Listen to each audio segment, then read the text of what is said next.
Hello everyone, good morning. তোমাদের সবাইকে welcome আমার মিনি ব্লগে। তো তোমাদের সবাইকে বলেছিলাম যে আমি একদিনকে শেয়ার করবো যে রোদ্দুর স্কুল যাওয়ার টাইমে সিম্বা কী করে আর রোদ্দুর ফিরলে সিম্বা কী করে। তাও এই দিনটা ভালো করে শ্যুট করতে পারিনি, বাট যেইটুখানি পেরেছি সেইটুখানি তোমাদের সাথে শেয়ার করার চেষ্টা করেছি।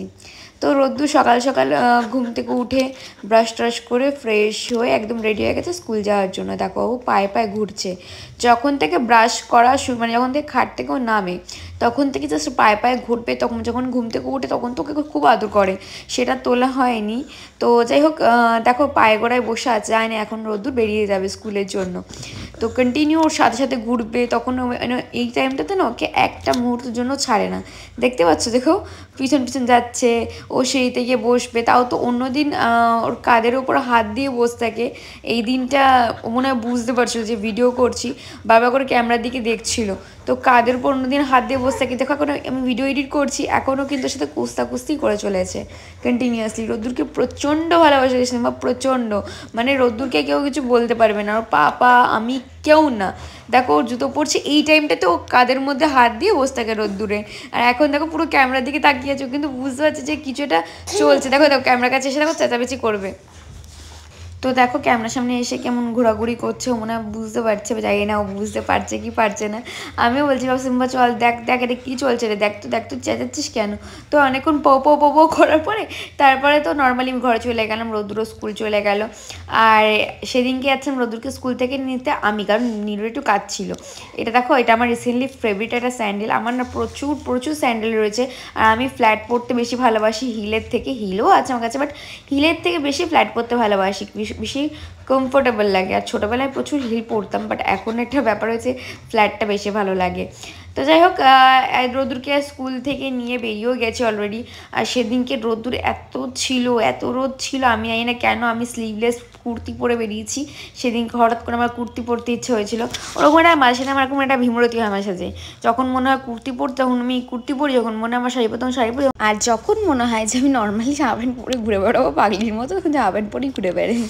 যাই হোক, তো মানে এত রোদ্দুর ছিল বিশ্বাস করবে না, বাইরে তাকানো যাচ্ছিল না। মানে এই বর্ষাকালে যে এই বাজে একটা ওয়েদার হয়, এক এক সময় এমন রোদ্দুর উঠছে, আর তার মধ্যে আবার এক এক সময় 2 সেকেন্ডের মধ্যে ঝমঝম করে বৃষ্টি চলে আসছে। মানে জামা কাপড় তুলে বাঁচতে পারছি না, মানে এরকম একটা সমস্যা হচ্ছে। বারবার করে জামা কাপড় তুলছি, বারবার করে মেলছি, বারবার করে জামা কাপড় তুলছি আর মেলছি। মানে সারাদিনের তোর কোনো কাজ নেই, মানে এই কাজটাই করতে বলছে আমাকে বৃষ্টিতে। যাই হোক, দেখো রোদ্দুরকে স্কুল থেকে বাড়ি নিয়ে আসতে না, ও বুঝতে পারে সিঁড়ি থেকে ওঠার সময় যে রোদ্দুর চলে এসছে।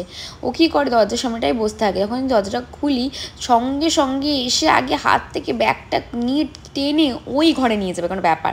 মানে কত যেন বড় নিজে হয়ে গেছে, ছোট বাচ্চা নিজে এখন একটা, আর ও কত কাণ্ড করবে দেখো না, পাগল করে দেয়। আর কি যে মানে শান্ত, মানে তোমরা আইডিয়া করতে পারবে না, আমি বলছি না। কেউ প্রথম যা কর, তুমি আমার জীবন সাথী, তুমি আমার ভালোবাসি, তুমি আমার জীবন সাথী। এটা কি গান বলো তো? ওই গানটা আছে না, তুমি আমার জীবন সাথী, তোমায় আমি ভালোবাসি। তো পাপাকে আমি যখন কল করি তখন বাবার ফোনে এই গানটা ওঠে। তো এই গানটাও শুনে শুনে অভ্যাস হয়ে গেছে, গান গাইছে, ঠিক আছে পিছনের দিকে। তো ওই জন্য এই গানটাও গাইলো, গানটার মুখস্থ হয়ে গেছে যেন। আর একটু কি গান গেছে বলো তো? এই গানটা আছে না, রিলসে বোধহয় শুনেছে, একে একে দুই চোখ দুটো, ওই এইসব গানের বেলায় দেখো কি সুন্দর, মানে মুখস্থ করেনি বাট স্টিল মুখস্থ হয়ে গেছে। আর এখন এবার জিজ্ঞেস করো, অন্য কিছু জিজ্ঞেস করো, এই ইয়ে বল, বলছে ও আর গান বলবে না, পালিয়ে গেছে। তো পড়া জিজ্ঞেস করা হয়েছে না, ও দৌড়ে পালিয়ে গেছে। তো গান বললাম না, গানের বেলায় মানে এদেরকে শেখাতে হয় না, আর পড়ার বেলায় তখন 10 হবে, বাবা বল রে, বাবা বল রে। আর এদিকে দেখো আমার হাতের নেলসগুলো ভেঙে গেছে, অনেক কষ্টে নেলসগুলো বড় করার পরে এইদিকে মিডল ফিঙ্গারের নেলসটা ভেঙে গেছে, 2 দিন হয়েছে। আর এই হাতে তো প্রায় সবটাই ভেঙে গেছে, শুধু কিনো আঙুলটা রয়েছে আর থাম্বনেলটা রয়েছে, বাদ বাকিগুলো গন হারিয়ে গেছে।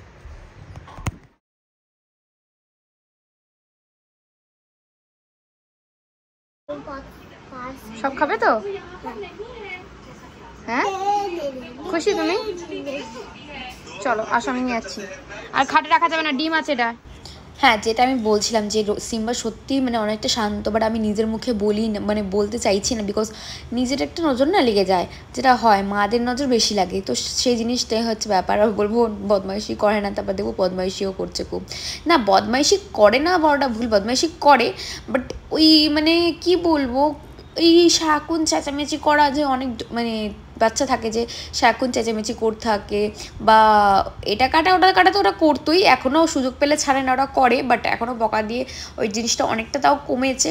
ওই চেঁচামেচি ব্যাপারটা, তারপরে খাটের মধ্যে উঠে গিয়ে টয়লেট করে দেওয়া ব্যাপারটা, এই জিনিসগুলো না ওর মধ্যে নেই। কারণ আমি অনেক বাড়িতেই শুনেছি যে অনেক বাচ্চা আছে যে রেগে গেলে না খাটের মধ্যে উঠে টয়লেট করে দেয়, তো এই ব্যাপারগুলো কিন্তু ওর মধ্যে নেই।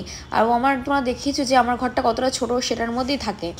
সো এখন বাজে হচ্ছে কটা বাজে আমি ঠিক, হ্যাঁ এখন বাজে হচ্ছে 12:30। আমার প্রচণ্ড পরিমাণে ঘুম পাচ্ছে, প্রচণ্ড পরিমাণে, জাস্ট আমি তাকাতে পারছি না, এতটা ঘুম পাচ্ছে। কারণ আজকে দুপুরে একটু শুইনি আমি, আর যেহেতু 12:30 বেজে গেছে, প্রচণ্ড পরিমাণে ঘুম পাচ্ছে, এটা বললাম। সকাল 6টার সময় উঠেছে, আর আমার এনার্জি নেই একটু, চোখটা পুরো ঢুলঢুলু হয়ে আসছে। বাট যখন শোবো না, বিশেষ করে খাওয়া দাওয়া তো মানে এখন হয়ে গেছে, মানে এই জাস্ট খেয়ে উঠলাম, আর আজকের ডিনারটা করতে পারবো, অনেক লেট হয়ে গেছে। সো এখন আমি গ্রিন টিটা খাবো, জাস্ট তোমার সাথে এই ভিডিওটা এন্ড করে শুয়ে পড়বো। মানে যখন শোবো না, ওনার ঘুম আসবে, মানে একটু ফোন ঘাঁটি। যাই হোক, যেটা বলছিলাম, তো আজকে আমি সন্ধেবেলার পর থেকে কিছু ভিডিও শ্যুট করতে পারিনি, তার রিজনটা আমি বলে দিচ্ছি। আমি মানে কবে থেকে, মানে প্রায় এই মান্থ, কি মাস চলছে, জুলাইয়ের ফার্স্ট মান্থে, জুনের লাস্ট মান্থের দিক দিয়ে আমি ভাবছিলাম আমার রুমটা ডেকোরেশন করবো বলে অনেক প্রোডাক্ট কিনে রেখেছি। আমরা দেখেছি যে মিশো থেকে বলো, বা মানে আরও আদার সাইট থেকে বলো, অনেক আমার রুম ডেকোরেশনের প্রোডাক্টগুলো এসছে, বাট সেগুলো আমি কিছু ওপেন করিনি। তার রিজনটা এটাই হচ্ছিলো যে আমার রুমটা একটুখানি কাজ চলবে বলে, সেই কারণে। তো বেড চেঞ্জ হবে, মানে সমস্ত কিছু চেঞ্জ হবে, সেটা আমি এখন বলবো না, তখন হবে, তোমরা পুরোপুরি লোকটা দেখতেই পাবে। বাট তার মাঝে তো আমি ব্লগ তোমাদের সাথে ছাড়তেই থাকবো, সেটা তোমরা দেখতে পাবে। তো মেনলি খাটটা আর কি চেঞ্জ হবে। তো এই বেডের তলায় যা, এটা আমাদের হাইড্রোলিক বেড, ঠিক আছে, তো এর তলায় যা জিনিসপত্র ছিল সমস্তটা বের করে আমাকে ওপরে গিয়ে রাখতে হয়েছে। মানে আমি না, বাবাইদা আমাকে হেল্প করেছে, বাবাইদা, সোনাইদা বলে একজন আছে, সোনাদা বলে, উনিও এসেছিলো, উনি আমাকে অনেকটা হেল্প করেছে। তো নয়তো অবভিয়াসলি আমি পারতাম না, আমার দ্বারা সম্ভব না, ঠিক আছে। তো এত জিনিসপত্র ছিল সেগুলো সমস্ত, আর আমার জামা কাপড়, মানে আমার আলমারিতে তো জামা কাপড় থাকে, ওয়ার্ড্রপে, দেন আমার খাটের তলাতে জামা কাপড় থাকে, মানে এত জামা কাপড় রাখবোটা কোথায়। তোমার খাটের তলা তো যে আর কি মানে জায়গাগুলো রাখা করা আছে, সেখানে জামা কাপড় থাকে। তো আমার তার মধ্যে 3 বস্তা, ঠিক আছে, সব জামা কাপড়গুলো বস্তায় পুড়েছি, বিকজ নয়তো এরকম করে রাখলে সব ছড়িয়ে থাকবে। তোমাদের আমি কালকে দেখাবো যখন ওপরে যাবো। তো 3 বস্তা আমার জামা কাপড় হয়েছে। আর কালকে থেকে ঠিক করে না শুতে পারবো না শান্তিতে, একটু এসিতে বসতে পারবো না, খেতে পারবো না, ঘুমোতে পারবো। কালকে থেকে সুখ শান্তি সব বন্ধ, মানে কারণ কালকে থেকে ঘরের মধ্যে কাজ হবে স্বাভাবিক। তো ঘরের মধ্যে অবশ্যই টিভি, এসি কিছুই চলবে না, সবাই ওরা কাজ করবে, আর আমরা এই ঘরে থাকতে পারবো না। তো আমাদের দোতলায় গিয়ে শুতে হবে, দোতলায় গিয়ে থাকতে হবে। জানি না রাত্রিবেলার দিকে কতটা কি করার পর আমি ভেবেছি কি নিচে যদি গদিটা পেতে শুতে পারি, বাট নিচে গদি পাতা যাবে না, কারণ আমাদের এই 6-7 গদি কখনই নিচে আসবে না, স্পেস তো বড়, মানে অতটা স্পেস তো নেই, তো সেই কারণে ধরবে না, যেহেতু আমাদের আলমারিটা আছে। তো আমাদের ওপরে ঘরেই শুতে হবে। এবার ওই আমি অ্যাকচুয়ালি যেটা একটা অভ্যাস হয়ে গেছে, তো এসিতে শুয়ে এখন একদম এসি আর শুতে পারি না। নিজের ঘরের সবথেকে কথা, এসির কথা তাও গুলি মারো, নিজের ঘরের মতো শোয়ার থেকে শান্তি আর মনে হয় না কোথাও আছে, কারণ নিজের ঘর সব থেকে বেস্ট, ঠিক আছে। এবার হয়তো অনেকেই কমেন্টস করবে তুমি এসি নিয়ে অহংকার যাচ্ছ, একদমই না। এখন সবার ঘরে এসি আছে, আর সবাই এসি থেকে যারা অভ্যস্ত, ঠিক আছে, তো তাদের খুবই প্রবলেম হয়, এটা তো সত্যি কথা, এটা তো মানে অস্বীকার করার কিছুই নেই। তো এমন না যে থাকতে পারবো না, এমন না যে এসি না থাকলেই মরে বসে, এটা কথা না, বাট মানে হয় না, একটু একটু কষ্ট হবে, এটা হচ্ছে ব্যাপার। আর সত্যি কথা, এসির থেকেও যেটা বললাম বড় কথা, যে নিজের রুম, নিজের বেড, সেটাতে না শুয়ে যদি তুমি অন্য কোথাও শো, এমনিতেই তো আবার ঘুম আসে না অন্য কোথাও শুলে, আর জায়গা চেঞ্জ হবে, তো এইগুলোতে আরও বেশি প্রবলেম হবে। আর ওপরটা যেহেতু খোলামেলা, এখন মানে সবাই মতো দরজাটা লেগেছে, বাট জানলাটা লাগেনি, তো আমার একটু উপরটা ভয় ভয় লাগে, বিকজ তোমরা জানোই এর আগে ছম ছম ছম ছম আওয়াজ হতো, যে ভূতের গল্প তোমাদের শুনিয়েছি, তো সেই কারণে আমার উপরে শুতেও ভীষণ ভয় লাগে। তার মধ্যে আমার চলছে পিরিয়ডস, উফ, সো মানে মানে ভীষণ বাজেভাবে একটা হেক্টিক টাইমে কাজটা শুরু হচ্ছে, কী বলবো খুব বাজেট টাইমে কাজটা শুরু হচ্ছে। কাজটা তো কমপ্লিট করতে হবে, আমার হাতে ইচ্ছা আছে যে আমরা আগস্টের মধ্যে পুরোপুরি কমপ্লিট করে নিতে পারি, আর হয়ে যাওয়ার পর তো জাস্ট দারুণ লাগবে দেখতে। সো চলো, ওই জন্য আর কোনো ভিডিও শ্যুট করতে পারি না। সিম্বাও থাকবে না কটা দিন আমার কাছে, কারণ সিম্বাকে আমি দিয়ে আসবো যেখানে আমি রেখে আসি সিম্বাকে। তার রিজন হচ্ছে একটাই, কারণ দেখো আমি ওপরে থাকবো, ওপরটা আমাদের ইনকমপ্লিট, তার মধ্যে নিজেরাই কী করে থাকবো, ওপরটা কেমন দেখাতে পারবো যে ওখানে পুরো জিনিসপত্র ছড়িয়ে আছে, ওখানে সিম্বা থাকতে একদম কমফোর্টেবল হবে না। সেকেন্ড তো ও এসি ছাড়া একদম থাকতে পারে না, যেখানে আমি রেখে আসি সেখানে এসি থাকে, তো ওখানেও শান্তিতে সুখে শান্তিতে থাকতে পারবে। তো ওকে বেকার বেকার কষ্ট দিয়ে লাভ নেই, আমি কষ্ট দেবো না, ওই কারণে পারবো না সিরিয়াসলি। হ্যাঁ বুঝতে পারছি আমার ভীষণ প্রচণ্ড, আমি জানি না কার কষ্ট হবে কি হবে না, কারণ নীলু তো টোটালি বারণ করছে যে ওকে দিও শোনা, বাট সব থেকে বেশি কষ্ট কার হবে বলো তো, আমার। ঠিক আছে, মানছি নীলুর বাবুর ওদের কষ্ট হবে, কারণ সারাক্ষণ ওকে দেখে, বাট সব থেকে বেশি কষ্ট মানে আমার ভাবলেই যে ওকে যখন দিয়ে আসা ভাবি না, তখন আমার চোখ দিয়ে জল বেরিয়ে আসে। জানি না কোন সময় যদি এই মুহূর্তটা, জানি না হয়তো লাইফে হয়তো কোনো সময় আসবে, আর আমি চাই না এই মুহূর্তটা আসুক, কারোরই আসুক। মানে আমি ভাবি যদি ও আমাকে করে ছেড়ে চলে যায়, আমি জাস্ট মানে পাগলই হয়ে যাবো, ভাবতেই পারি না এই জিনিসটা। মানে এই তো ওদের বলতে চোখ জল চলে আসে, কারণ ওকে নিয়ে ব্যাপারটা আমি ভাবতেই পারি না। মানে এই কটা দিনের মধ্যে, মাত্র 5 মাসের মধ্যে ওর সাথে আমার এত অ্যাটাচমেন্ট হয়ে গেছে। এত বছর কাটালে, যখন এত বছর কাটানোর পর যখন মানুষকে ছেড়ে যায়, যখন যায় না এরা, তখন সত্যিই মানুষটা খুবই প্রচুর পরিমাণে ভেঙে পড়ে সেই মানুষটা।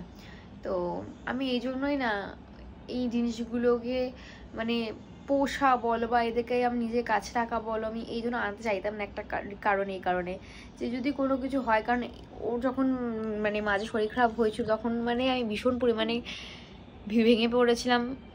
আর তখন কি বলো তো ব্যাপারটা, তখন যেহেতু ওর নতুন তো তখন নীলুর বা অত ওর সাথে অ্যাটাচমেন্টটা হয়নি, কিন্তু আমার হয়েছিল। তো আমি ওকে ছোটো থেকে নিজে হাতে করে নিয়ে এসেছি, ওকে খাওয়ানো দাওয়ানো সমস্তটা করার পরে হঠাৎ করে একদিনও শরীর খারাপ হয়ে গিয়ে এমন শরীর খারাপ হলো, তারপর আমি মানে আমি তো কন্টিনিউ করছি ওই জিনিসগুলো, পটি বমি, তারপর কতটা কষ্ট যে পাচ্ছে সেটা আমি সারাক্ষণ নিজের চোখের সামনে দেখতে পাচ্ছি। তো এই জন্য আমি ওকে কেন কোনো কাউকে আনতে চাইনি আমার লাইফে, বাট ওর আশা ছিল আমার লাইফে, আর আমার জন্য খুব খুব খুব লাকি। আমি সবসময় মনে করি যে ও খুবই লাকি, আমার জন্য খুবই লক্ষ্মী। সত্যি বলতে ও যে ছেলে, বাট ছেলে হিসেবে খুব খুব শান্ত, সিরিয়াসলি মানে অনেক অনেক দুষ্টুমি কম করে। এই ছোট্ট একটা ঘরের মধ্যে ও যে থাকে, এটা সত্যিই অনেক। মানে আমরা মানুষ, ও তো আর মানুষ নয়, ওর তো চারি বাড়ি মানে পুরো বাড়িটা ঘুরে বেড়ানোর কথা, তাতে ও একটুখানি ফ্রি ফিল করবে, বাট সেটা পারে না। তার অনেক রিজন আছে, সেটা আমি আর ব্লগের মধ্যে বলছি না, কারণ আমি এই বিষয়গুলো নিয়ে কথা বলতে চাই না কোনো রকমে। বাট আমি চাই না যে সিম্বাকে কেউ কোনো কথা বলুক, আমি ওকে নিয়ে এসেছি, আমি যত্ন করে রাখবো। ওকে কেউ কিছু বললে সেই জিনিসটা ভাবতে বেশি আমার কষ্ট হয়, আমার গায়ে লাগে, তখন আমি সহ্য করতে পারি না। তো ও থাকবে না আমার কাছে কদিন, আমি মায়ের সাথে প্রায় ওর সাথে গিয়ে দেখা করে আসবো, কারণ এতদিন ও যদি মানে আমার সাথে যখন ডিটেলস থাকবে তখন ওরও খুব কষ্ট হবে, আমি জানি হয়তো বলতে পারে না, বাট ওর খুব কষ্ট হবে, যখন আমাদের হবে ওরও হবে। সো আমি মায়ের সাথে গিয়ে ফ্রি টাইমে গিয়ে ওর সাথে দেখা করে আসবো, জানি না কতটা কি পারবো, টাইম পাবো, যদি টাইম পাই অবশ্যই দেখা করে আসবো। সো এই কারণে ব্লগ শ্যুট করতে পারিনি, হলো চলো রাত্রিবেলার দিকে শোয়ার আগে তোর সাথে এই কথাগুলো শেয়ার করে তারপরে শুই। সো চলো টাটা, আবার দেখাবে নেক্সট ভিডিওতে। সবাই ভালো থেকো, সুস্থ থেকো, love you all, good night.